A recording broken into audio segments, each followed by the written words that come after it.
Welcome to Her True Stories, where we share the most powerful journeys of women who refuse to be silenced. If this story resonates with you, please subscribe to our channel and hit that notification bell. Your support helps us amplify voices that need to be heard. My name is Layla Mackenzie, and at 74 years old, I thought I'd seen every form of betrayal life could offer. I'd buried a husband, survived cancer, and raised 3 children through their darkest moments. But nothing, absolutely nothing, prepared me for the moment my youngest son, Marcus, showed me exactly how little I meant to him. It was a Tuesday evening in November, the kind of crisp autumn night that made my arthritic hands ache. I was sitting at Marcus's granite kitchen island, watching my granddaughter Sophie, age 8, work on her math homework while my grandson Tyler, 10, played video games in the adjacent family room. The house smelled like the expensive candles Marcus's wife, Jennifer, always burned. Vanilla and bergamot, scents that probably cost more than my monthly grocery budget. Marcus was at the stove, stirring what he called his famous marinara sauce, though I recognized it as the same recipe I'd taught him when he was 12. Jennifer was upstairs, allegedly on a work call that had conveniently stretched through dinner preparation and would likely extend through cleanup. The scene was picture-perfect: successful son, beautiful home, adorable grandchildren. Everything I'd worked 74 years to help create. So, why did I feel like a stranger in this kitchen? "Grandma Layla," Sophie said, looking up from her worksheet with those earnest blue eyes that reminded me so much of Marcus at that age. "Can you help me with this word problem?" "Of course, sweetheart." I slid my reading glasses down my nose and examined the page. A train leaves Chicago at 3 p.m. traveling at 65 miles per hour. As I helped Sophie work through the problem, my mind wandered to the stack of unopened mail I'd seen on the counter earlier. Bills, mostly, but also what looked like bank statements. My bank statements. The ones that used to come to my apartment before Marcus had insisted I move in with them for my own safety 6 months ago. I'd been grateful at the time. After Harold's death 3 years earlier, the loneliness had become suffocating. When Marcus suggested I sell my condo and move into their spacious guest suite, it seemed like a blessing. "We want you close, Mom," he'd said, his arm around my shoulders. "Families should stick together." But lately, something felt wrong. My Social Security checks were being direct deposited into an account I couldn't access. My pension payments were being managed by Marcus. Even my small savings account from Harold's life insurance had somehow been transferred to what Marcus called a family trust for tax purposes. I'd tried asking about it before, but Marcus always had explanations that made me feel foolish for questioning him. "Mom, you don't need to worry about money anymore. I'm handling everything." Or, "The financial world is complicated now. Let me protect you from all that stress." But tonight, watching him cook with ingredients that probably cost more than my old weekly budget, I felt something shift inside me. A question that had been growing for months finally demanded to be asked. "Marcus," I said, keeping my voice casual as Sophie finished her homework, "I was wondering if I could see the statements for my accounts. I'd just like to know how things are looking." The stirring stopped. The kitchen went quiet except for the sound of Tyler's video game in the next room. Marcus turned slowly, his face wearing an expression I'd never seen before. Not anger exactly, but something colder. "What did you just say?" "I just asked about my financial statements. I'd like to see." "Don't." His voice cut through the air like a blade. "Don't ever question me about money, Mom. I am handling your finances because you can't. I am the man of this family now, and you will not question my decisions." The words hit me like a physical blow. Sophie looked up from her homework, her eyes wide with confusion. Tyler's game sounds seemed to grow louder in the sudden silence. "Marcus, I wasn't questioning your decisions. I just wanted to." "You just wanted to what?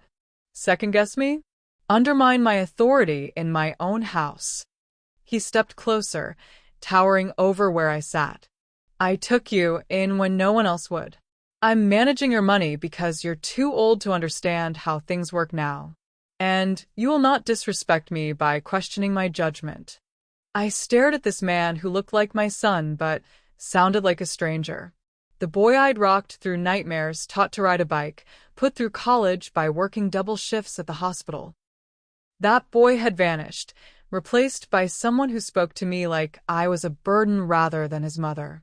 "I understand," I said quietly, my voice steady despite the trembling in my hands.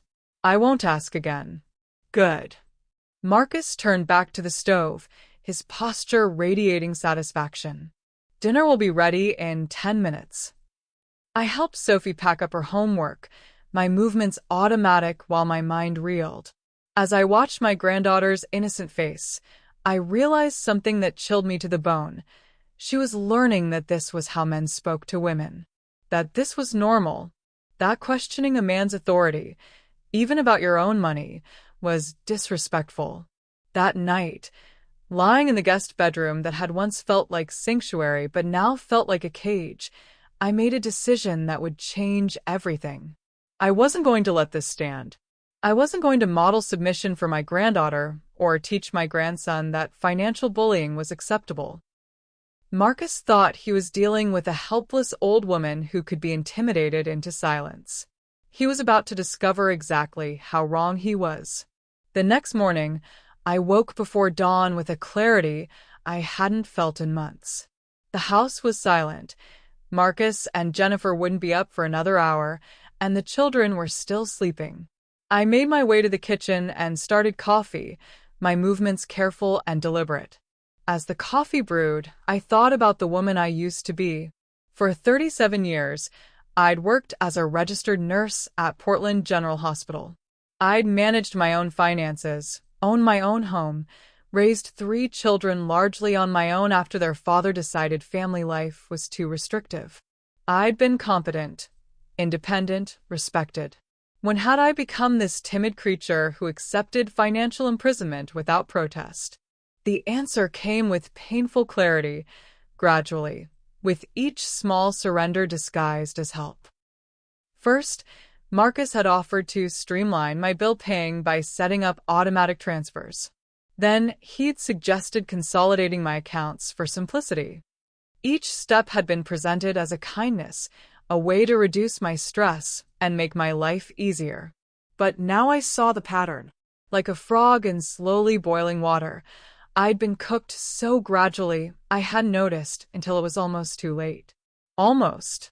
I heard footsteps on the stairs and quickly busied myself with breakfast preparation. Jennifer appeared first, dressed in her usual armor of designer workout clothes and perfectly applied makeup, even at 6 a.m. "Morning, Layla," she said with the kind of bright smile that never reached her eyes. "You're up early." "Old habits," I replied, keeping my voice neutral. "Coffee's ready." Jennifer poured herself a cup in a travel mug and gathered her gym bag. "I'll be at Pilates until 9, then I have a client meeting. Can you handle getting the kids ready for school?" "Of course." "Great." "Oh, and Marcus mentioned you had some questions about finances last night." Her tone was casual, but I caught the underlying sharpness. "He's handling everything perfectly, you know. You don't need to worry your head about such things." There it was again, the dismissal, the infantilization. As if asking about my own money was beyond my capabilities. "You're right," I said with a smile that matched hers for insincerity. I don't know what I was thinking.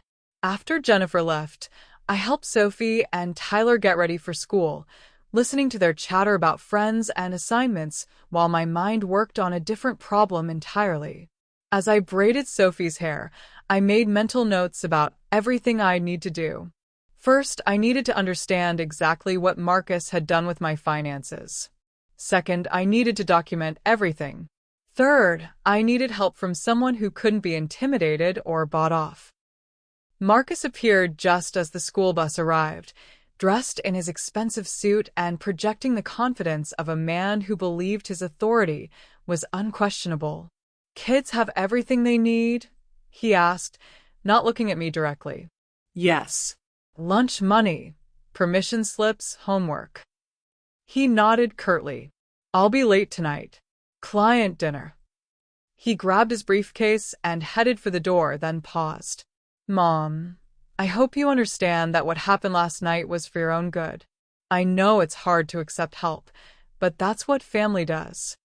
The gaslighting was so smooth, so practiced, that I almost admired its effectiveness. He was reframing his financial control and verbal abuse as loving care, making me the ungrateful recipient rather than the victim. I understand perfectly, I said, meeting his eyes with a calm I didn't feel. You're protecting me. Exactly. His smile was patronizing. I knew you'd come around. After everyone left, I stood in the kitchen surrounded by the detritus of family life. Coffee cups, cereal bowls, the lingering scent of Jennifer's expensive perfume. The house felt different in the silence, less like a home and more like a beautiful prison. I walked to Marcus's home office, a shrine to his success with its mahogany desk, leather chairs, and wall of awards. The door was always locked when he wasn't home, but I'd watched him enter the code enough times to memorize it. 0824, Sophie's birthday. The irony wasn't lost on me. He was using his daughter's birthday to protect secrets from his mother. The office revealed exactly what I'd expected and feared. Filed neatly in a cabinet were statements for accounts I didn't even know existed. My Social Security payments, my pension, the life insurance money from Harold, all of it flowing into accounts bearing Marcus's name alongside mine. But it was the computer that revealed the true scope of his control. Using a password I found written on a sticky note, another birthday, Tyler's this time, I accessed spreadsheets that tracked every penny of my money with meticulous detail. Car payments for the Mercedes in the driveway. Private school tuition for the children. The mortgage on this house. Vacation expenses. Jennifer's shopping habits. My money was funding a lifestyle I could never afford, while I was given an allowance that barely covered my basic needs. But the real kicker was the life insurance policy he'd taken out on me 6 months ago. $200,000, with Marcus as the sole beneficiary. The premium payments were coming from my own accounts. I stared at that document for a long time, feeling something cold settle in my chest. This wasn't just financial abuse. This was planning. Marcus wasn't just stealing from me. He was betting on my death.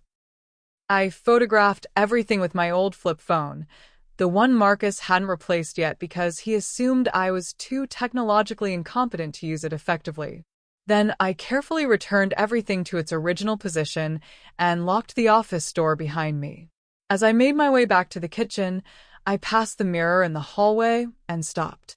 The woman looking back at me was older than I felt, her gray hair neat but unremarkable, her clothes practical rather than stylish. She looked like someone who could be easily dismissed, easily controlled. Perfect. Marcus had made the classic mistake of every abuser.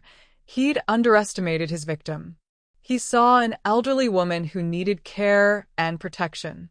What he missed was the nurse who'd handled medical emergencies for nearly 4 decades, who'd balanced budgets and made life-or-death decisions under pressure. The helpless old lady was about to disappear. In her place would be someone Marcus had never met. Layla Mackenzie, the woman who'd survived everything life had thrown at her and was now fighting for her granddaughter's future. The war had begun. He just didn't know it yet. 3 days after my discovery in Marcus's office, I walked into the downtown branch of First National Bank carrying my original Social Security card, Harold's death certificate, and 47 years of institutional patience. The young teller, barely older than Tyler, looked at my request with the kind of polite confusion reserved for elderly customers who clearly didn't understand modern banking. Ma'am, I show that all your accounts have authorized user access for Marcus Mackenzie. If you need account information, he'll need to. I'm not an authorized user on my own accounts, I interrupted gently. I'm the primary account holder. Marcus is the authorized user. There's a difference. The distinction seemed to confuse her further, so I asked to speak with the manager. 10 minutes later, I was sitting across from David Chen, a man in his 40s with kind eyes and the patient demeanor of someone who dealt with complex family financial situations before. Mrs. Mackenzie, I can see why you're concerned. Your son has broad access to your accounts, including the ability to make transfers and withdrawals. When was this arrangement established? I explained the timeline, how Marcus had gradually taken control, always with reasonable explanations, always presented as temporary help during my transition to widowhood. Mr. Chen nodded thoughtfully. It's not uncommon for adult children to help aging parents with finances.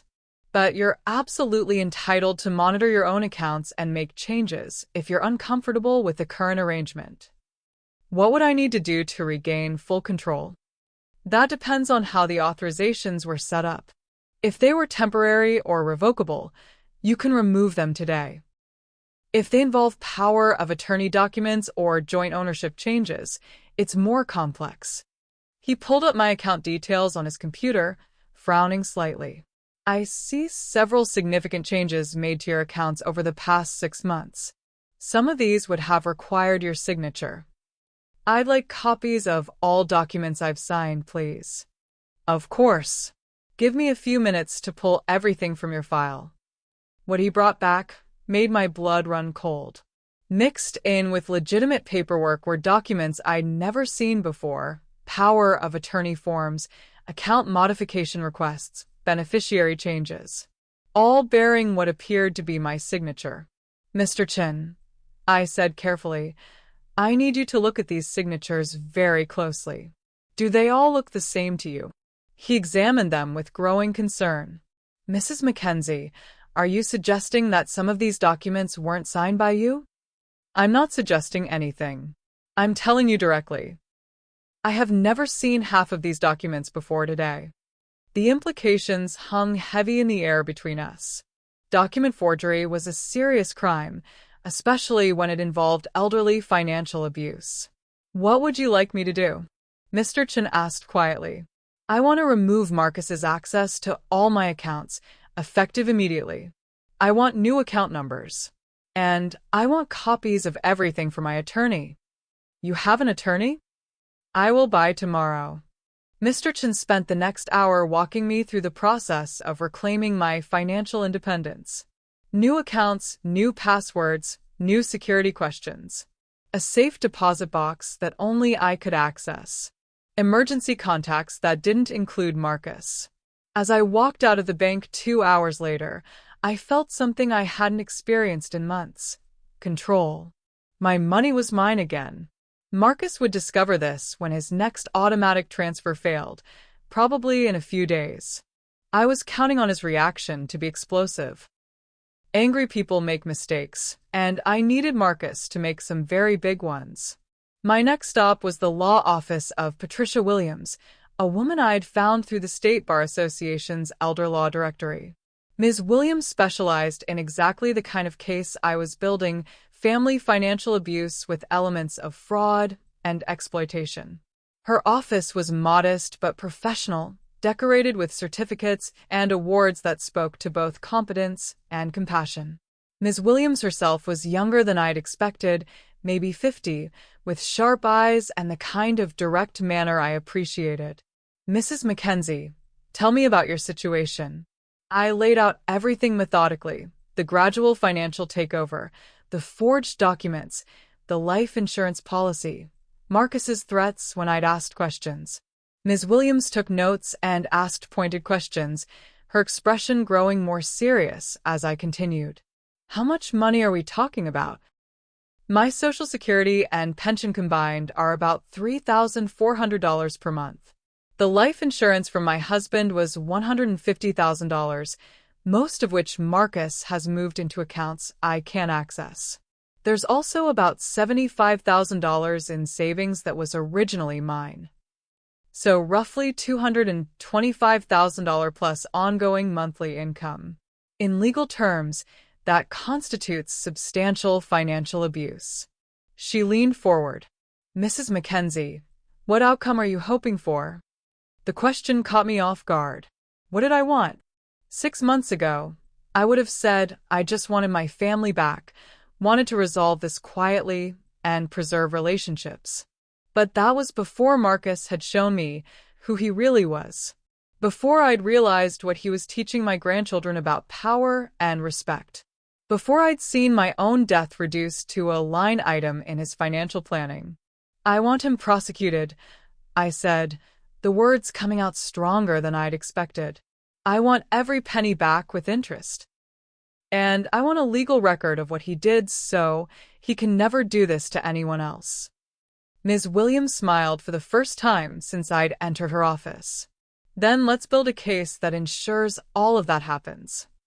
We spent another hour going over evidence, planning strategy, and discussing the likely timeline for both civil and criminal proceedings.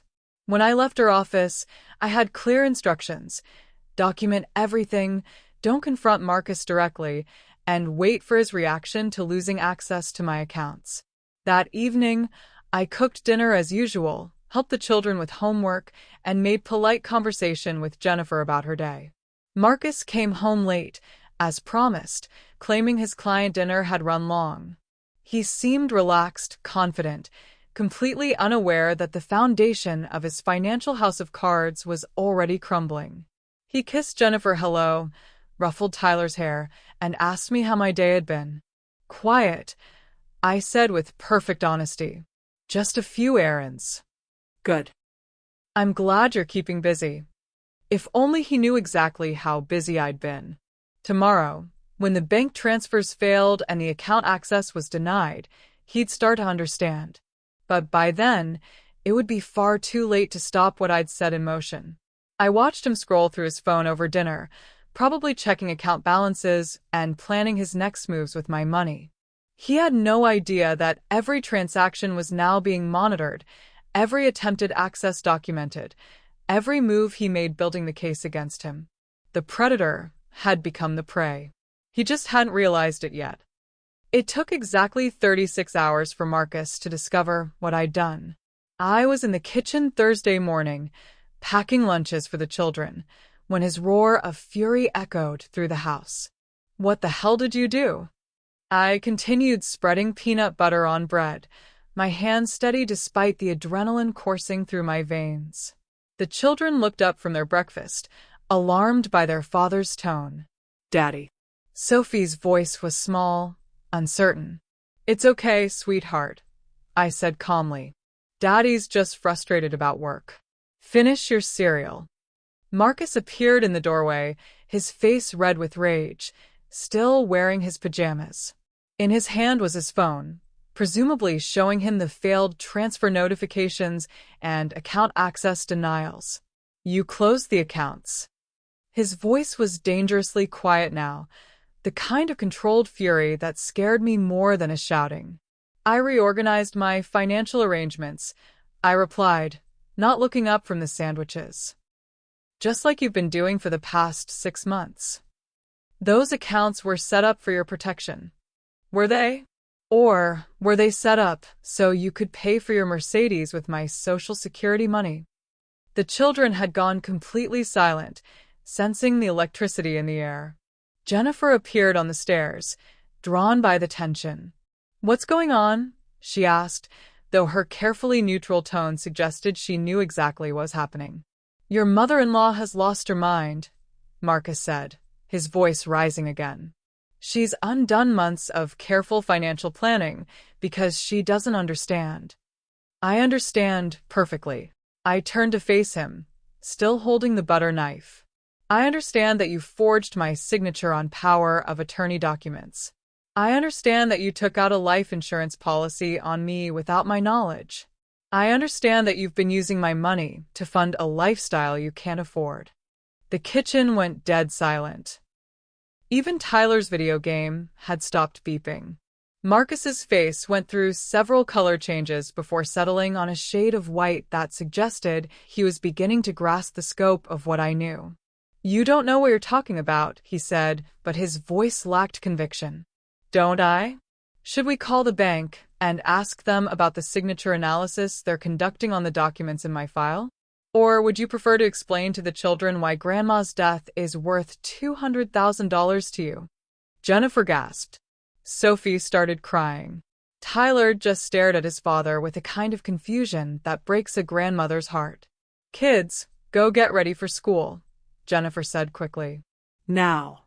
They fled the kitchen, Sophie still sobbing, Tyler casting worried glances over his shoulder. Marcus waited until they were gone, then stepped closer to me, his posture threatening. You have no idea what you've done. No idea what kind of trouble you've caused for this family.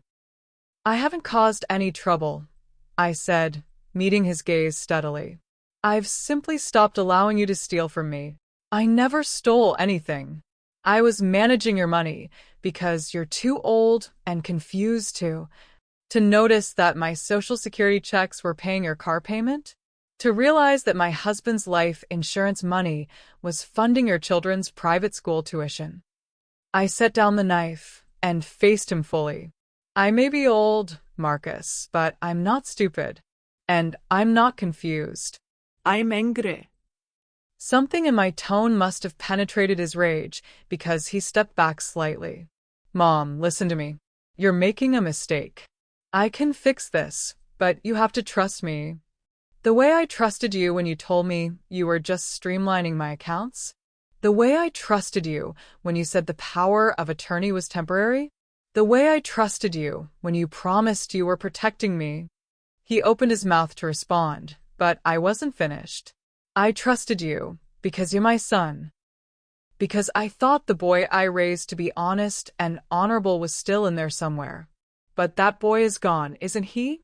Replaced by a man who sees his elderly mother as a piggy bank and his own children as beneficiaries of theft. It's not theft when it's family. It's especially theft when it's family. My voice rose for the first time. It's betrayal and exploitation and abuse, all wrapped up in the lie that you were helping me. Marcus looked around the kitchen desperately, as if searching for allies or weapons. Jennifer, tell her. Tell her how we've been taking care of her, making sure she has everything she needs. But Jennifer was backing away, her face pale. Marcus, did you really forge her signature? Did you really take out life insurance without telling her? The look that passed between them told me everything I needed to know. Jennifer had known about some of it, maybe not the forgery, but certainly the financial manipulation. She'd been a willing beneficiary of my stolen money. This conversation is over, Marcus said abruptly. Mom, you're going to call the bank today and fix this mess, or what? I interrupted. You'll throw me out? Please do. I'd love to explain to your neighbors why I'm suddenly homeless after living here for 6 months. You're not thinking clearly. You're emotional, confused. I'm thinking more clearly than I have in months. I picked up my purse from the counter. In fact, I'm thinking so clearly that I've already retained an attorney. Patricia Williams, if you'd like to call her. She specializes in elder financial abuse. The blood drained from Marcus's face completely. You hired a lawyer? I hired a lawyer who's very interested in the forged documents in my bank file. She's also quite curious about the life insurance policy and the pattern of financial exploitation. I smiled pleasantly. She thinks we have an excellent case for both criminal charges and civil recovery. You wouldn't. His voice was barely a whisper. I already have. I headed for the door, then paused. Oh, and Marcus? You might want to start looking for alternative funding for your lifestyle. Because as of yesterday, the Layla Mackenzie piggy bank is permanently closed. I walked out of the house I'd called home for 6 months, leaving behind the sound of Marcus and Jennifer arguing in frantic whispers. I didn't have anywhere specific to go, but that didn't matter. For the first time since moving in with them, I was exactly where I wanted to be, in control of my own life. The real battle was just beginning, but I'd already won the most important victory. I'd stopped being a victim and started being a prosecutor. Marcus was about to learn that the gentle old lady who'd raised him was gone. In her place was someone much more dangerous. A woman with nothing left to lose and everything to gain from seeing justice done. I spent that first night of freedom in a modest hotel downtown, surrounded by legal documents and bank statements spread across the queen-sized bed like pieces of a complex puzzle. Each document told part of the story of my financial destruction, but together they painted a picture of systematic, calculated abuse that went far beyond what I'd initially discovered. Patricia Williams had given me homework: create a complete timeline of every financial change since Harold's death, document every conversation I could remember about money, and gather any physical evidence of Marcus's deception. The timeline was damning. Within 2 weeks of Harold's funeral, Marcus had begun his campaign. First, offering to help with the insurance paperwork, then suggesting we simplify my banking to reduce stress during my grieving period. Each step had been presented as temporary relief that somehow became permanent control. But it was the conversations I remembered that revealed the true psychology of his manipulation. Marcus had been grooming me for financial abuse the same way predators groom their victims, through false kindness, manufactured dependency, and gradual isolation from anyone who might question his actions. My phone rang at 8 a.m. Marcus, of course. Mom, we need to talk. I'm listening. Not over the phone. Meet me for coffee. Please. The please was new. Yesterday's rage had been replaced by something that sounded almost like desperation. Where? That place you like on Morrison Street. I agreed, curious to see which version of Marcus would show up, the furious tyrant or the concerned son. Café Luna was crowded with the morning rush, providing plenty of witnesses and background noise. Marcus was already there when I arrived, hunched over a coffee cup like a man carrying the weight of the world. He looked up as I approached, and I was shocked by how much he'd aged in 24 hours. His eyes were bloodshot, his usually perfect hair disheveled. This was not a man sleeping well. Mom, thank God you came. I said I'd be here. I ordered tea from the barista and joined him at the small table. What did you want to discuss? I want to fix this. All of it. He leaned forward intensely. I know I made mistakes, okay? I know I got too involved in your finances. But we can work this out, can't we? Families should solve problems together. What mistakes do you think you made, Marcus? The question seemed to catch him off guard.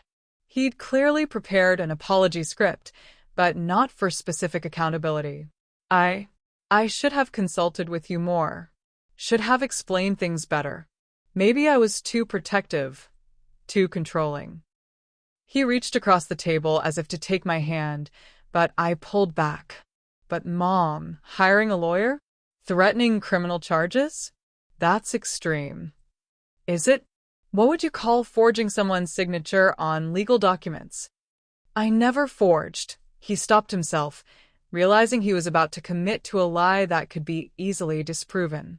Okay, maybe I signed some things when you weren't available, but only to protect you, to make sure your bills got paid on time. Which things did you sign without my knowledge? Another pause. He was clearly calculating how much I knew versus how much he could admit to. Some bank forms, maybe a few insurance documents. Nothing major. The power of attorney giving you complete control over my financial and medical decisions. Was that nothing major? His face crumpled. You signed that. I remember. No, Marcus. I remember every document I've signed since Harold died, and that wasn't one of them. I leaned back in my chair. The bank has experts analyzing the signatures. Soon we'll know exactly which documents I signed and which ones you forged. Mom, please. You're going to destroy our family over money. Over paperwork. Is that really what you want? I want my grandson to grow up knowing that financial abuse is unacceptable.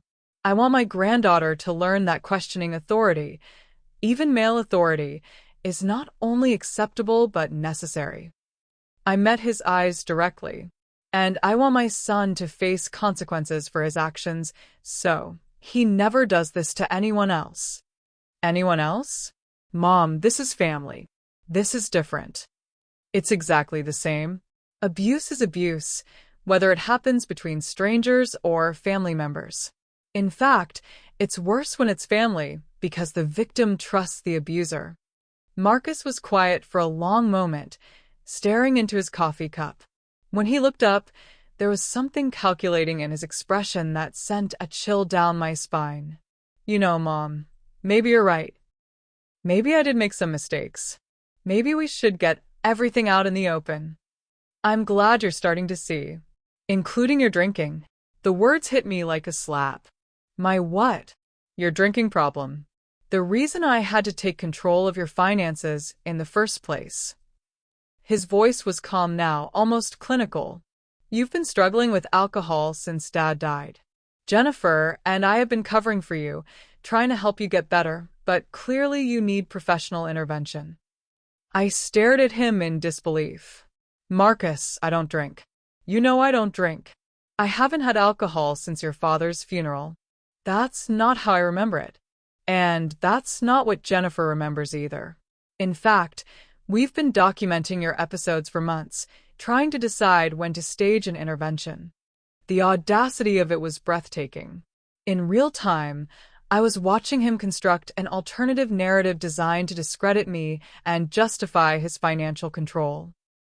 If I had a drinking problem, then of course he needed to manage my money. If I was an unreliable narrator due to addiction, then my accusations of forgery and abuse were simply the delusions of an alcoholic in denial. You're lying, I said quietly. Am I? Are you sure about that?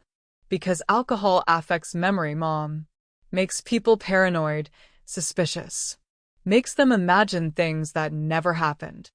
He leaned forward again, his voice taking on a tone of false concern. Maybe you think I forged documents because you don't remember signing them. Maybe you think I'm stealing because you don't remember giving me permission to manage your accounts. Marcus. Maybe the best thing for everyone would be for you to check into a treatment facility. Get the help you need. Let professionals evaluate your mental state. His smile was cold. I'm sure once you're sober and thinking clearly, you'll remember things differently. I sat back, genuinely impressed by the speed and sophistication of his counterattack. In less than 5 minutes, he'd constructed a complete alternative reality that painted him as the caring son and me as the delusional addict. It was gaslighting on a professional level. That's your strategy? I asked. Claim I'm an alcoholic to explain away your financial crimes? I'm not claiming anything. I'm just suggesting that maybe your memory isn't as reliable as you think. Maybe you should consider that before you destroy our family with false accusations. I stood up slowly, gathering my purse and coat. Marcus, I want you to listen to me very carefully. I have never had a drinking problem. I remember every conversation we've had about money. And I know the difference between documents I've signed and documents that bear forged signatures. Mom, I also know that threatening to have me committed for imaginary alcoholism is another form of abuse. It's called psychological manipulation, and it's going to look very bad in court. His confident expression faltered slightly. But most importantly, I continued, I know that you just gave me something my attorney is going to love. A recorded conversation where you attempt to discredit the victim of financial abuse by manufacturing a mental health crisis.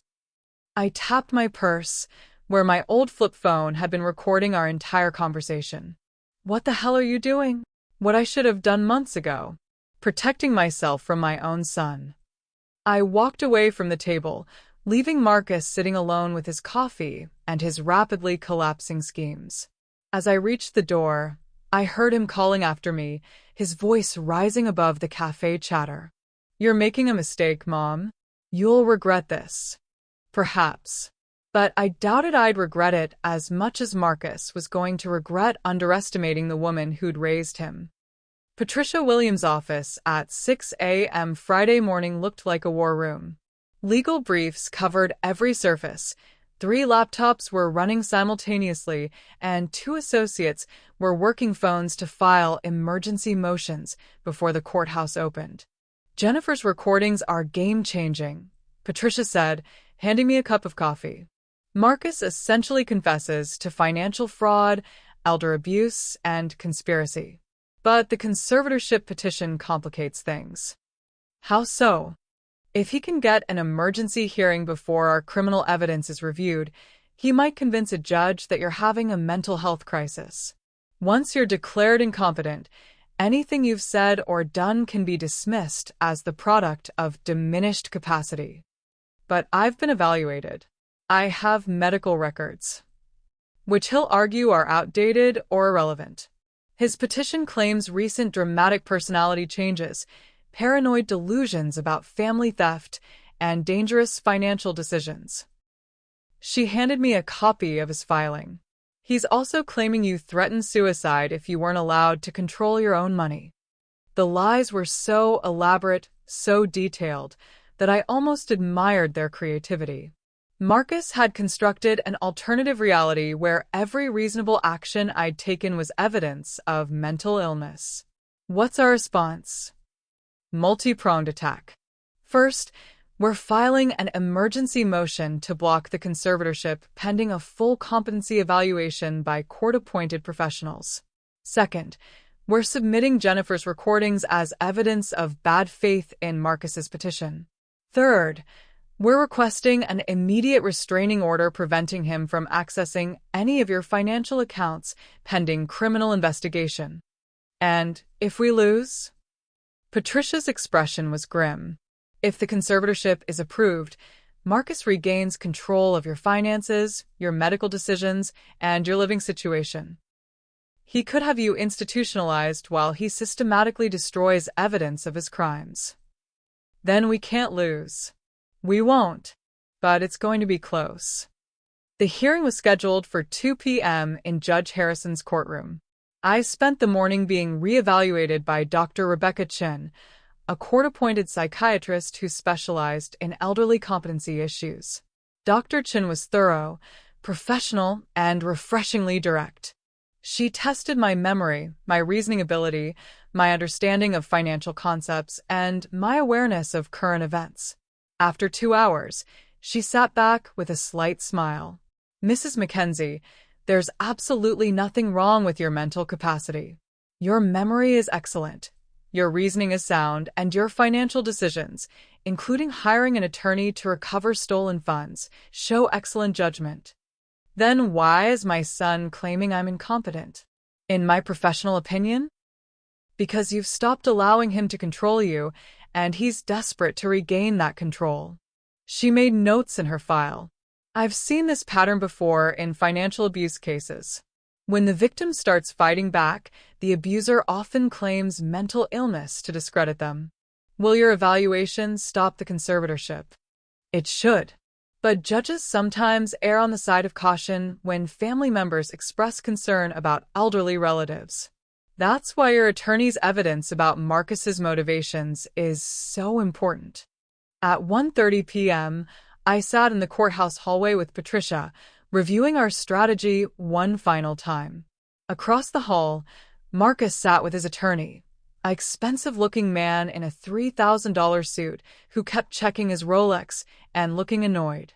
Marcus himself looked terrible. His usual perfect grooming was replaced by stubble and wrinkled clothes. His eyes were bloodshot, and his hands shook slightly as he reviewed documents. He was a man on the edge, and everyone could see it. "Remember," Patricia whispered, "let me do the talking unless the judge asks you direct questions. If you do speak, be calm, clear, and factual. Don't let emotion show, even if Marcus's attorney tries to provoke you." Judge Harrison was a woman in her 60s with silver hair and sharp eyes that suggested she'd seen every form of family dysfunction imaginable.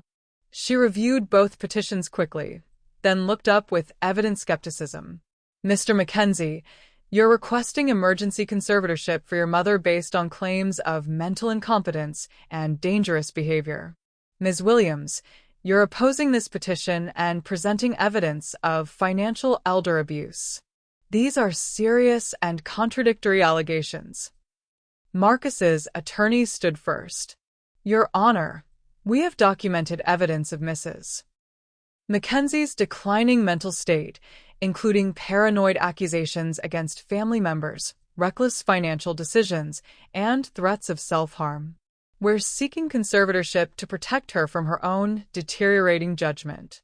What evidence do you have of mental decline?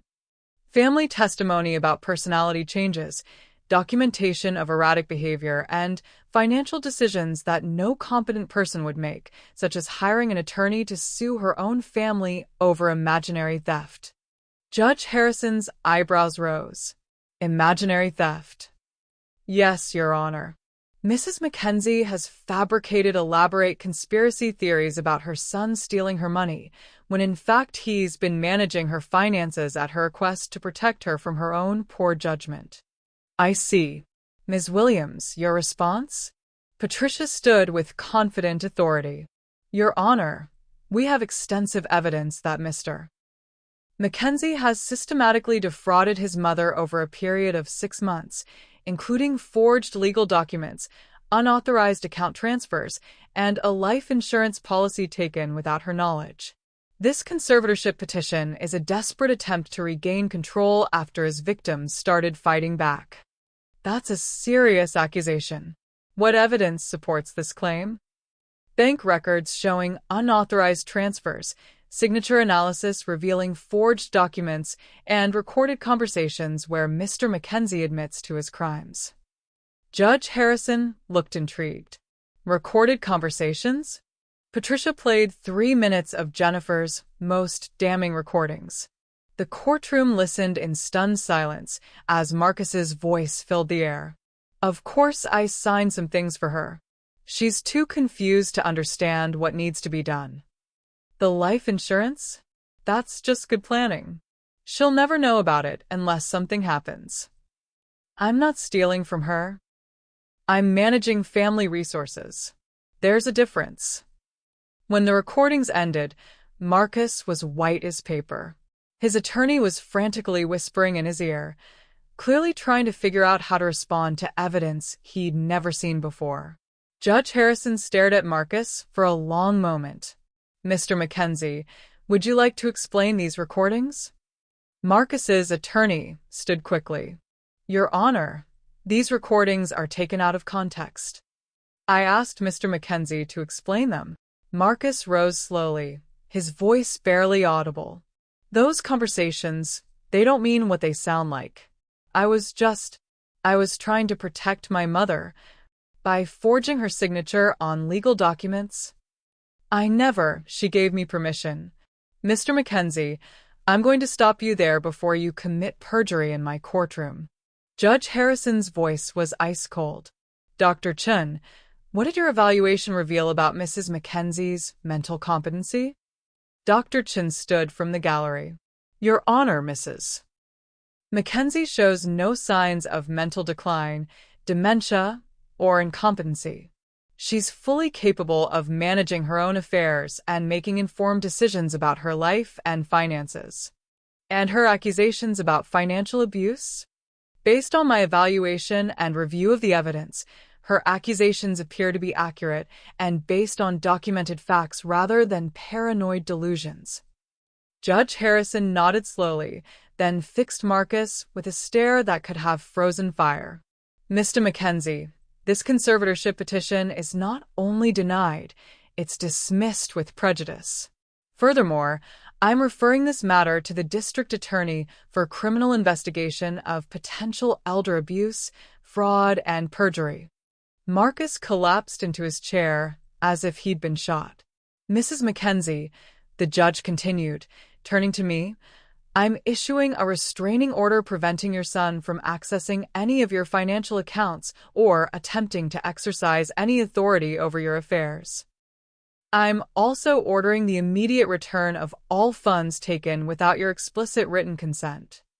Your Honor, Marcus's attorney said desperately. My client.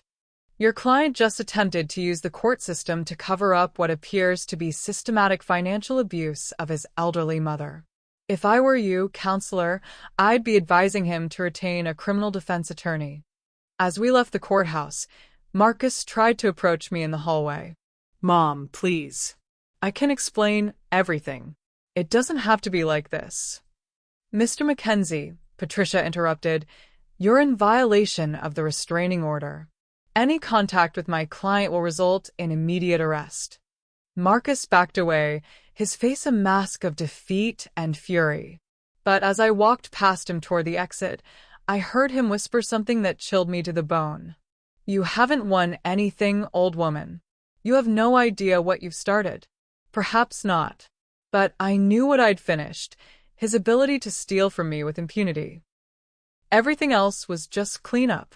3 weeks after the conservatorship hearing, Detective Maria Santos from the Elder Abuse Unit called to inform me that the district attorney had filed formal criminal charges against Marcus.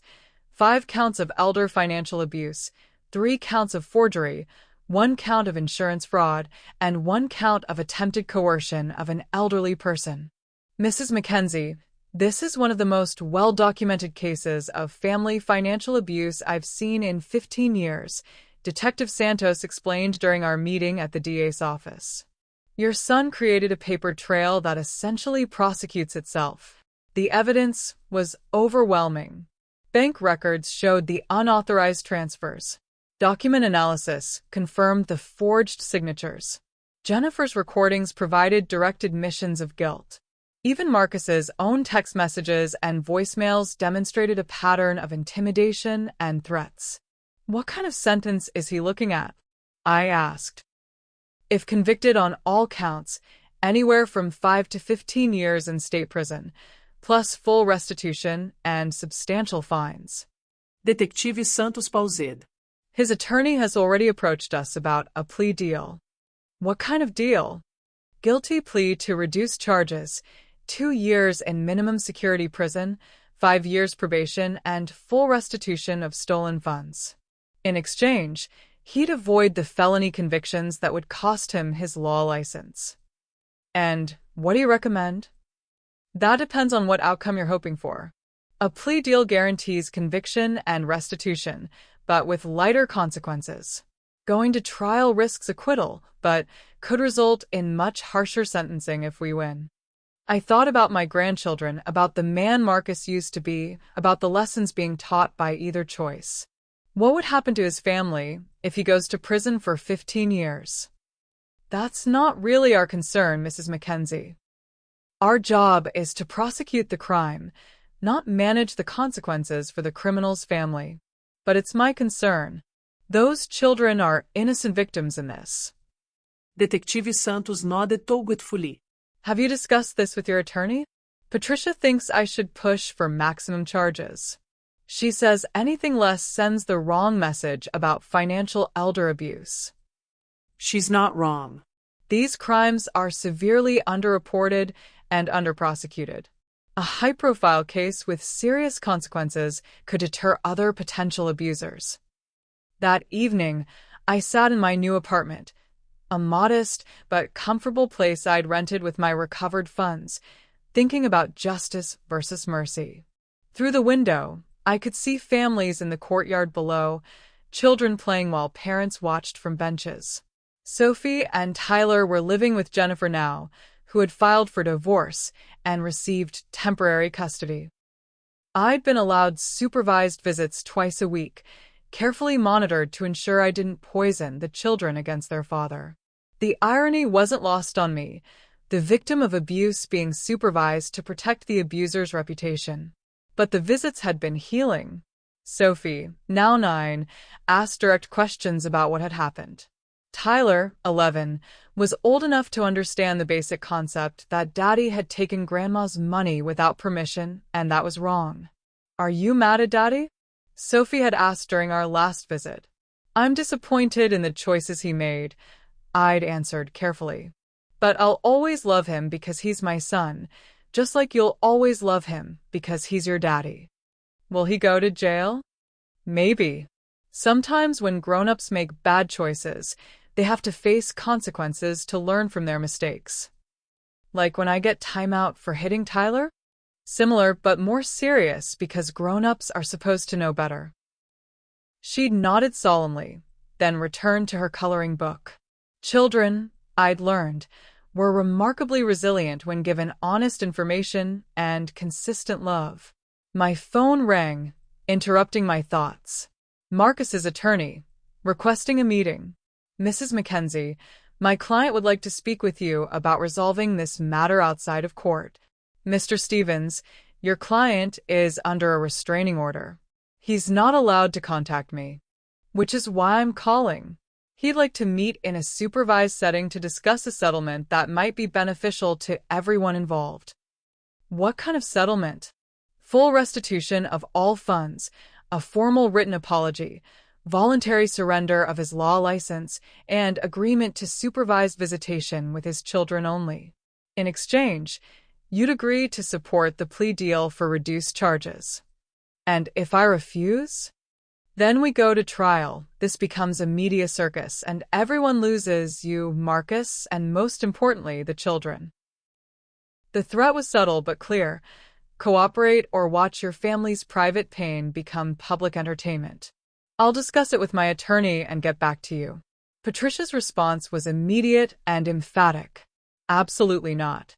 This is exactly the kind of manipulation that allowed him to abuse you in the first place. He's using the children's welfare to pressure you into letting him off easy. But if going to trial hurts Sophie and Tyler are already hurt. The question is whether they learn that actions have consequences or that family wealth and connections can buy your way out of serious crimes. So, you think I should refuse the settlement? I think you should make the decision based on what kind of world you want your grandchildren to grow up in. One where financial abuse of elderly family members results in a slap on the wrist, or one where such crimes are taken seriously. That night, I called Jennifer to discuss the settlement offer.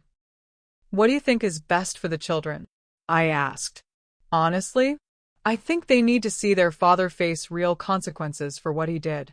Tyler is old enough to understand that stealing is wrong, and Sophie needs to learn that women don't have to accept being treated badly by men. She paused. But I also know that a trial will be brutal. Marcus's attorney will try to make you look like a vindictive old woman destroying a family out of spite. Can you handle that? Can the children handle it? We'll handle whatever we have to. I'm tired of protecting Marcus from the consequences of his own actions. Then we go to trial. Good. And Layla? Thank you. For fighting back, for refusing to be silenced, for showing my children what standing up for yourself looks like. After hanging up, I made one more call to Detective Santos. We're refusing the plea deal, I said. I want this to go to trial. Are you sure? Trials are unpredictable, and defense attorneys can be ruthless in their character attacks on victims.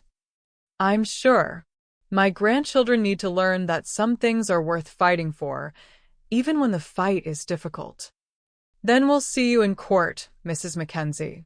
And I promise you, we're going to get justice. As I prepared for bed, I thought about the woman I'd been 9 months ago, grateful for family inclusion, willing to surrender independence for the illusion of security. That woman would have taken the settlement, apologized for causing trouble, and retreated back into grateful silence. But that woman was gone, transformed by betrayal into someone Marcus had never expected to face, a prosecutor in the case against him, armed with evidence and unshakable resolve.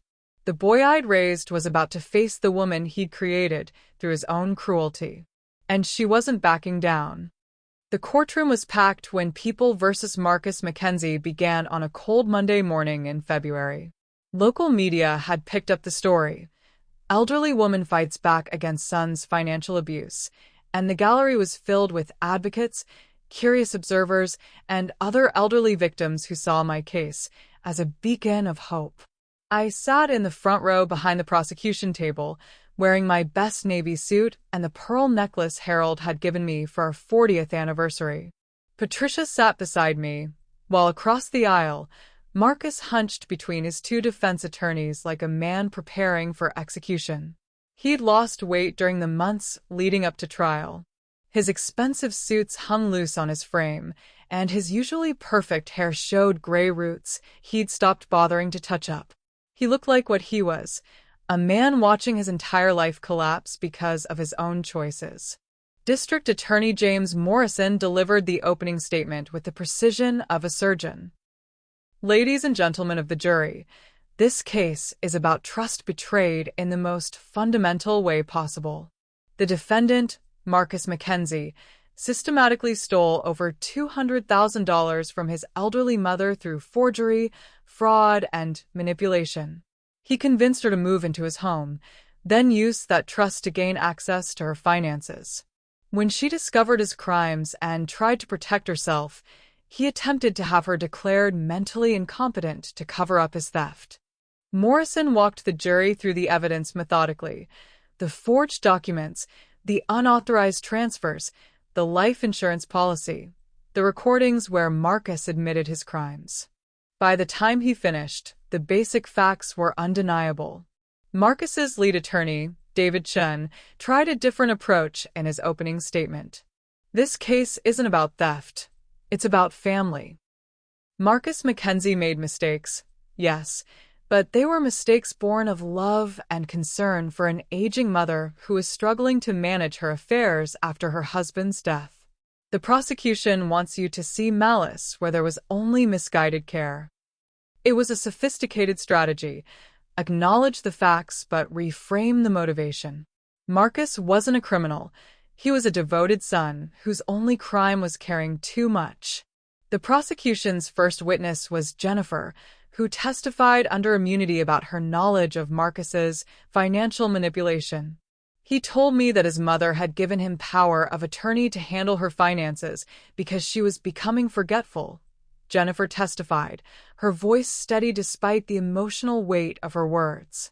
I believed him because I wanted to believe him. It wasn't until I heard the recordings of our conversations that I realized I'd been helping him cover up theft. Chun cross-examined her aggressively, painting her as a bitter ex-wife trying to destroy her former husband. But Jennifer held her ground, calmly answering each attack while maintaining her testimony. Mr. Chen, I'm not here because I hate Marcus. I'm here because my children need to learn that stealing from family members isn't acceptable, no matter what justification you give it. The bank witnesses were devastating. Managers testified about the forged documents, the suspicious transfers, and Marcus's attempts to explain away discrepancies when questioned. A handwriting expert confirmed that several key signatures were forgeries. In my professional opinion, Mr. McKenzie employed classic techniques of financial abuse, isolation, gaslighting, and manufacturer dependency. When Mrs. McKenzie began to question his control, he escalated to intimidation and threats, textbook behavior for this type of domestic abuse. But it was my own testimony that provided the emotional core of the prosecution's case. D.A. Morrison led me through my story chronologically: Harold's death, my loneliness, Marcus's offer of help, the gradual takeover of my finances, and finally the night he'd screamed at me for asking about my own money. Mrs. McKenzie, when your son told you, "Don't ever question me, I am a man," how did that make you feel? Terrified, I answered honestly. Not just of him, but of what I'd become. I realized I'd allowed my own son to turn me into a victim in my own life. What did you decide to do about that? I decided to stop being a victim and start being a prosecutor. Chen's cross-examination was brutal, but predictable. He painted me as a vindictive mother who couldn't accept her son's success, a lonely widow who misinterpreted family help as financial abuse, an elderly woman whose memory couldn't be trusted. Mrs. McKenzie, isn't it true that you agreed to let Marcus manage your finances because you felt overwhelmed after your husband's death? I agreed to temporary help with some paperwork. I never agreed to surrender complete control of my money. But you did sign documents giving him power of attorney, didn't you? I signed documents I was told were temporary arrangements. I never signed documents giving him permanent control over my finances. Are you sure about that? Couldn't your grief have affected your memory of what you signed? Mr. Chen, I may be 74 years old, but I'm not senile. I remember every document I willingly signed, and I remember every document I discovered with my forged signature. So you're saying your son, a licensed attorney, risked his career and freedom to steal money from his mother? I'm saying my son forgot that I raised him to tell the truth, and when he chose lies and theft instead, he had to face the consequences. The moment that broke the defense case came during Marcus's own testimony. Chen had prepared him well. He was contrite, apologetic, claiming his only motivation was protecting his aging mother from financial predators and her own poor judgment. But D.A. Morrison's cross-examination revealed the man I'd seen in my kitchen that terrible morning. Mr. Mackenzie, you testified that you only wanted to protect your mother. Is that why you took out a $200,000 life insurance policy on her without her knowledge? That was financial planning. Estate planning. Whose estate were you planning for, Mr. Mackenzie? Yours or your mother's? The family's financial security. Did you inform your mother that you'd taken out this policy? No, but did you think she might object to you betting $200,000 on her death? Marcus's attorney objected, but the damage was done. The jury had seen behind the mask of filial concern to the cold calculation underneath. Mr. Mackenzie, when your mother asked about her financial statements, you told her never to question you because you were the man of the family. Do you remember saying that? I was frustrated. I'd been managing everything, trying to help. Were you helping her or helping yourself to her money? I never stole anything. You never forged her signature on legal documents? I had her permission. Which documents specifically gave you permission to forge her signature on other documents? Marcus looked trapped, his eyes darting between his attorney and the jury. She understood that I was handling things. Mr. Mackenzie, yes or no, did you forge your mother's signature on financial documents? The silence stretched for nearly 30 seconds before Marcus whispered, yes. The courtroom erupted. Marcus's attorney was on his feet objecting, but it was too late. The defendant had just confessed to the core charges against him. During closing arguments, D.A. Morrison was devastating in his summary. Ladies and gentlemen, you've heard the defendant admit to forging his mother's signature on legal documents.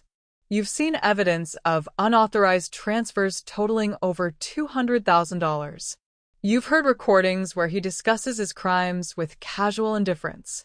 The only question remaining is whether you believe family relationship should excuse criminal behavior. Mrs. Layla Mackenzie trusted her son because that's what mothers do. Marcus Mackenzie exploited that trust because that's what criminals do.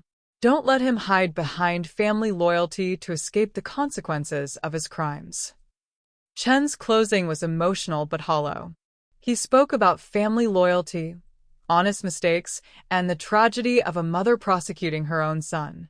But with Marcus's confession echoing in the air, his words felt desperate rather than persuasive. The jury deliberated for 6 hours. When they returned, the foreman stood with obvious satisfaction. On the charge of elder financial abuse in the first degree, we find the defendant guilty. On the charge of forgery in the first degree, we find the defendant guilty. On the charge of insurance fraud, we find the defendant guilty. On the charge of attempted coercion of an elderly person, we find the defendant guilty. Guilty on all counts. Marcus collapsed into his chair as if the words were physical blows. Behind him, I heard Jennifer crying. Not for him, but from relief that it was finally over. Judge Harrison scheduled sentencing for 2 weeks later, during which time Marcus would remain free on bail. As the courtroom cleared, he turned to look at me one final time. His eyes held no remorse, no acknowledgement of wrongdoing. Only hatred, pure, undiluted hatred for the woman who'd refused to remain his victim. I stared back calmly, the woman who'd been terrified of questioning him about her own money now completely unafraid of his fury. He'd created me through his cruelty, and now he would face what he'd created. The boy I'd raised was gone. The criminal who'd replaced him was about to pay the price. 2 weeks later, I sat in the same courtroom for Marcus's sentencing hearing. The media attention had intensified. My case had become a symbol of elderly empowerment and family accountability that resonated far beyond our personal tragedy. Judge Harrison had received over 200 letters from advocacy groups, other abuse victims, and legal experts urging maximum sentencing. But she'd also received letters from Marcus's former colleagues, character witnesses, and even some family friends asking for mercy. The victim impact statements came first. I'd prepared mine carefully, knowing it might be the last time I ever spoke to my son directly. Your Honor, 9 months ago, I was a lonely widow grateful for any family inclusion, even if it meant surrendering my independence. Marcus exploited that loneliness systematically and without remorse. But his greatest crime wasn't stealing my money. It was stealing my dignity, my autonomy, and my voice. I looked directly at Marcus as I continued. He taught my grandchildren that questioning male authority was disrespectful, that financial abuse was acceptable if you called it family management, and that elderly women existed primarily to fund younger people's lifestyles. I'm not here asking for revenge, Your Honor. I'm asking for accountability. Marcus needs to face consequences that match the seriousness of his crimes, and society needs to understand that family relationship doesn't excuse criminal behavior. Jennifer spoke next, her voice steady despite the emotional weight of her words. Marcus McKenzie was my husband for 8 years and the father of my children. I thought I knew him, but the man who would steal from his own mother, forge legal documents, and threaten to have her declared incompetent is a stranger to me. My children deserve to grow up knowing that such behavior has consequences, especially when, it comes from someone you love. Marcus's sentencing statement was a masterpiece of self-pity disguised as remorse. Your Honor, I stand before you a broken man who made terrible mistakes in trying to help my mother. I never intended to hurt her, never meant to betray her trust. I was overwhelmed by family responsibilities and made poor decisions that I'll regret for the rest of my life. I ask for mercy not for myself, but for my children who need their father. I ask for a sentence that allows me to make amends to my mother and rebuild the trust I've destroyed. The statement was polished, calculated, and completely devoid of genuine accountability. He admitted to mistakes and poor decisions, but never to crimes. He expressed regret for consequences, but not for actions. Judge Harrison listened to everything with the patient attention of someone who'd heard every variation of criminal excuse over decades on the bench. When the statements concluded, she addressed the courtroom with obvious gravity. Mr. McKenzie, you are a licensed attorney who used your legal knowledge to systematically defraud your elderly mother over a period of 6 months. You forged legal documents, made unauthorized financial transfers, and attempted to use the court system itself to cover up your crimes when your victims started fighting back. These weren't mistakes or poor decisions. These were calculated crimes committed against a vulnerable victim who trusted you completely because you were her son. The evidence shows no remorse, only regret at being caught. Your victim impact statement focused entirely on the consequences to your family, not the harm you caused your victim. Even now, you seem to view yourself as the primary victim of your own criminal choices. Marcus's face was white, his hands trembling as he gripped the defense table. Financial elder abuse is a growing epidemic in our society, often perpetrated by family members who believe relationship excuses criminal behavior. This court must send a clear message that such crimes will be prosecuted to the full extent of the law, regardless of family dynamics. On the charge of elder financial abuse in the first degree, I sentence you to 6 years in state prison.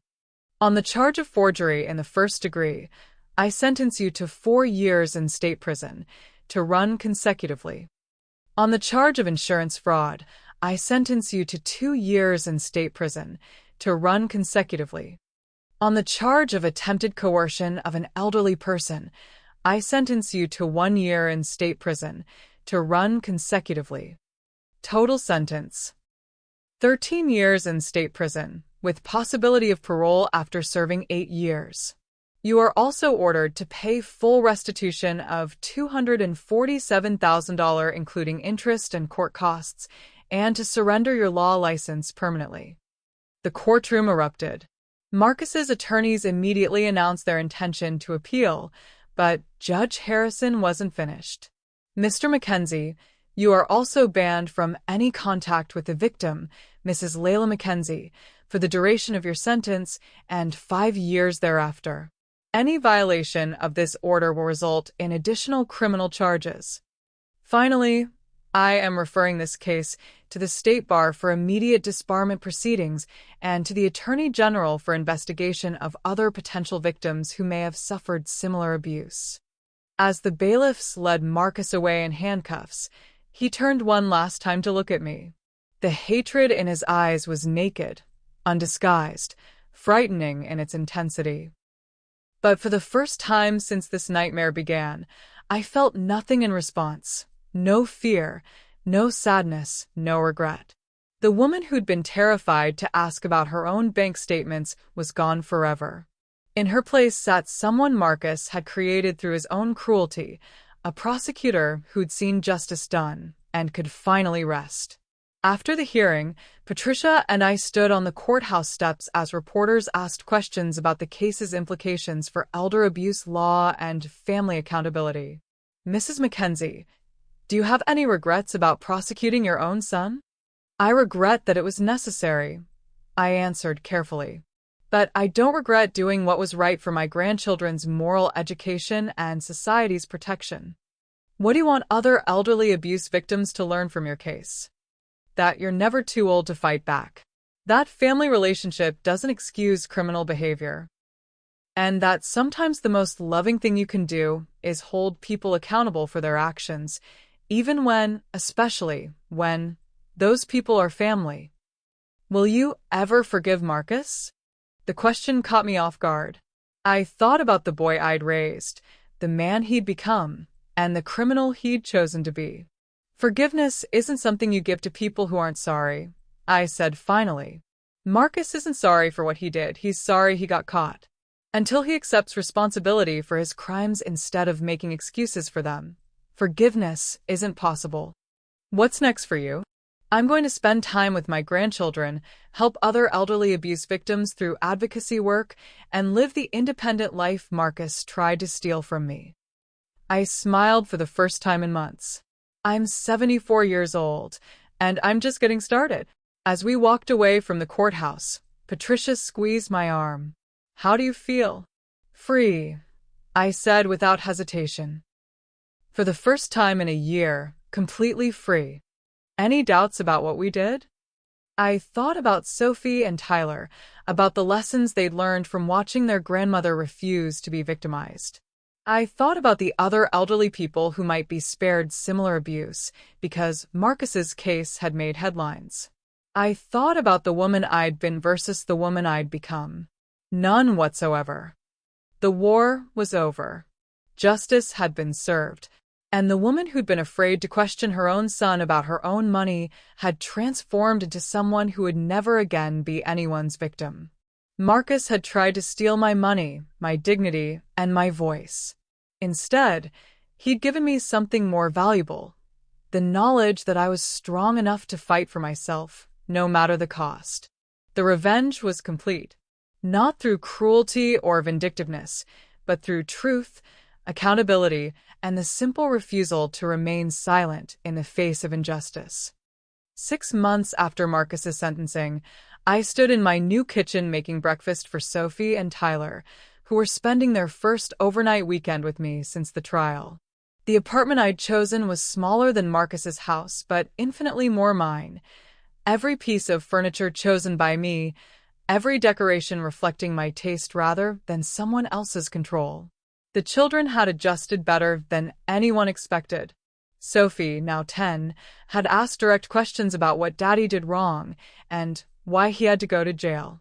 I'd answered honestly but age-appropriately, emphasizing that people have to face consequences for hurting others, even when those people are family. Tyler, 12 now, and growing into the kind of young man who asks thoughtful questions, had been more complex in his processing. "Grandma Layla," he'd said during one of our weekly phone calls, "I understand that Dad stole your money, and that was wrong. But why couldn't you just forgive him and keep it in the family?" "Tyler, some things are too important for private forgiveness. When someone commits crimes, society needs to know that such behavior has consequences. If I'd forgiven your father quietly, he might have done the same thing to someone else's grandmother." "So, you sent him to jail to protect other people?" "I sent him to jail because that's what the law says should happen to people who commit financial crimes.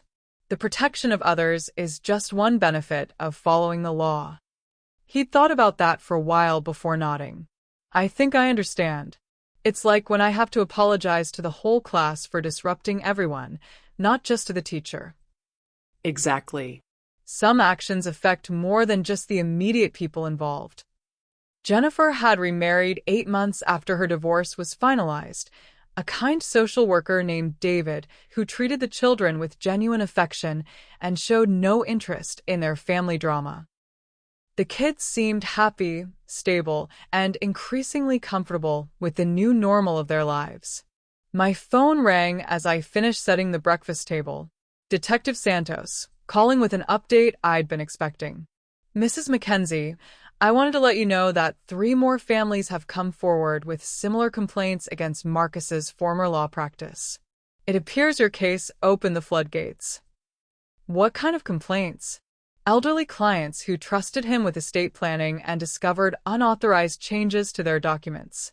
Financial powers of attorney that were broader than agreed. One case involving a widow who signed what she thought was a standard will update and discovered Marcus had made himself executor and beneficiary." I felt sick. How many victims total? 7 that we know of, representing approximately $800,000 in fraudulent activity. The Attorney General is building a case for a pattern of professional misconduct that could add years to his sentence. Good. Other families deserve justice, too. There's something else, Mrs. Mackenzie. Marcus's appeal was denied yesterday. His conviction is final, and he'll serve the full sentence unless he's granted parole after 8 years. After hanging up, I sat at my kitchen table with my morning tea, processing the information. 7 other elderly victims. 7 other families torn apart by Marcus's greed. 7 other sets of grandchildren learning hard lessons about trust and consequences. I thought about the ripple effects of my decision to fight back, not just for my own family, but for all the families who'd been affected by Marcus's crimes. The woman who'd been afraid to ask about her bank statements had helped expose a criminal enterprise that might have continued for years. Sophie appeared in the kitchen doorway, already dressed and ready for our planned trip to the Science Museum. "Grandma, are you okay? You look sad." "I'm not sad, sweetheart. I'm thinking about responsibility." "What kind of responsibility?" I pulled her onto my lap, marveling at how much she'd grown in the past year, not just physically, but emotionally and morally. Sometimes when we do the right thing, it helps more people than we realized it would. "I found out today that by standing up to your daddy, I also helped some other grandparents who are being hurt the same way." "That's good, right?" "It's very good. But it's also sad that so many people were being hurt." Tyler appeared, drawn by our conversation. "Grandma, do you ever regret what you did to Dad?" The question he'd asked before, but with new weight now that he was older and understood more. Tyler, I regret that it was necessary. I regret that your father made choices that hurt so many people. I regret that you and Sophie had to learn these difficult lessons so young. I paused, choosing my words carefully. But I don't regret doing what was right, even though it was hard. Good, he said firmly. I wouldn't want you to let people hurt you just because they're family. Why is that important to you? Because if you didn't stand up for yourself, how would I learn to stand up for myself? Or for Sophie? Or for other people who need help? The wisdom of children never ceased to amaze me. In trying to protect them from the ugliness of their father's crimes, I'd actually given them something more valuable, the knowledge that they could be strong, that they could fight for what was right, that they could refuse to be victims no matter who tried to victimize them. Later that afternoon, as we walked through the Science Museum, Sophie tugged on my sleeve. Grandma, there's something I want to tell you. What's that, sweetheart? I'm proud of you for being brave when Dad was being mean to you. Thank you, Sophie. That means more to me than you know. And I want to be brave like you when I grow up. You already are brave, sweetheart. Every day, just by being kind and honest and standing up for what you think is right. That evening, after the children were asleep in the guest bedroom I'd decorated specifically for their visits, I sat on my balcony overlooking the city lights. In the distance, I could see the courthouse where justice had been served, the bank where I'd reclaimed my independence, and the neighborhood where Marcus's house still stood, now occupied by strangers after being sold to pay his legal debts. My phone buzzed with a text from an unknown number. For a moment, I worried it might be Marcus somehow circumventing the restraining order from prison. But the message was from someone else entirely. Mrs. Mackenzie, my name is Ruth Patterson. I read about your case in the newspaper. My son has been taking money from my accounts for 2 years, and I didn't know what to do. Your story gave me courage to call a lawyer. Thank you for showing me that I don't have to be a victim. The police arrested him today. I stared at the message for a long time, feeling a mix of satisfaction and sadness. Another family tore apart by financial abuse. Another grandmother finding the courage to fight back. Another criminal facing consequences for their actions. The scope of what I'd started by asking about my bank statements was still expanding, still creating ripples of accountability and justice throughout the community. The frightened woman who'd been afraid to question her son had become a symbol of elderly empowerment and family accountability. I typed back, Ruth, I'm proud of you for finding your courage. It's never too late to stand up for yourself. If you need resources or support, please don't hesitate to contact me through my attorney, Patricia Williams. You are not alone. As I prepared for bed, I thought about the journey that had brought me to this point. 18 months ago, I'd been a lonely widow grateful for any family inclusion, willing to surrender my independence for the illusion of security. I'd been someone who apologized for asking questions, who accepted financial control as loving care, who believed that family loyalty meant silent endurance of abuse. That woman was gone, transformed by betrayal into someone Marcus had never expected to face, a prosecutor armed with evidence and unshakable resolve. The boy I'd raised had tried to steal my money, my dignity, and my voice. Instead, he'd given me something more valuable, the knowledge that I was strong enough to fight for myself and others, no matter the personal cost. The revenge was complete, not through cruelty or vindictiveness, but through truth, accountability, and the simple refusal to remain silent in the face of injustice. Marcus was in prison where he belonged. Other elderly victims were finding the courage to seek justice. My grandchildren were learning that love sometimes required holding people accountable for their actions. And I was free financially, emotionally, and spiritually free to live the rest of my life on my own terms, as my own person, with my own voice. At 75 years old, I was just beginning to understand what that freedom meant. But I had years ahead to explore it, surrounded by the love of grandchildren who would grow up knowing that their grandmother had taught them the most important lesson of all. You are never too old, too vulnerable, or too scared to fight for what's right. The woman who'd been afraid to question her son about her own money had become someone who would never again be anyone's victim. And that transformation, that was the truest and most satisfying revenge of all.